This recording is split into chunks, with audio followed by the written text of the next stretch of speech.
दोस्तों नमस्कार मु सचिकांत दास आपको स्वागत करछि आज पुणी एक नुआ वीडियो रे। आज आम ये जो मशीन टी देखुंत सांग मैंने ये हूँ शिप लोडर कन्वेयर लाइन माध्यम माल आसुचे बोले आयरन माल बर्तमान पे शिप की लोड दिया जाउची। एठारे बर्थ उपरे मशीन छिड़ा होईची।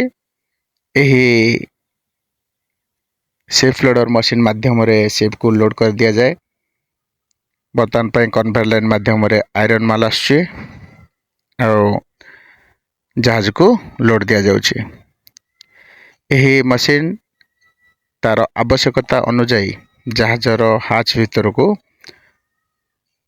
माल लोड देवा पई से मार्चिंग करि पारे। कन्वेयर लाइन मध्य ता हिसाब रे एडजस्टमेंट हुए। ये देखि नियंतु बर्तमान पे तो एठारे गछ लगा जाई गछ बड़ बड़ हो गलानी। बर्तमान पे जहाज ठीक रे देखा जाउ नहीं। आ टिके आगु गले जहाज देखा जीवो। ये होची आउ गोटे देखंतु ये भी से शिप लोडर मशीन बर्तमान पे से जहाज को लोड देउची। ये जो ब्लू कलर और रेड कलर रा जहाज टी रही। ये ब्लू और रेड कलर संपूर्ण पानी भीतर को डूबिया पर्यंत दिया जीवो। जहाज को लोड दिया जीवो।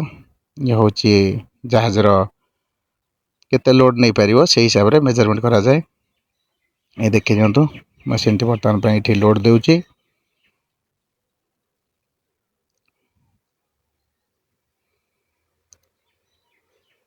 ये होची से मशीन यार तले चक्का अच्छी ये मार्चिंग करि पारे। देखि नियंतु ये चक्का माध्यम रे ये चाली एडजस्टमेंट हो पारे तार आवश्यकता अनुजाई से छिड़ा होई जहाज को लोड दिए। एठी जो कन्वेयर लाइन कनेक्शन कर दिया जाइछि। ये कन्वेयर लाइन पाखापाखि 10 किलोमीटर हेबो। 10 किलोमीटर दूररू माल स्टाकर लोड देउछि।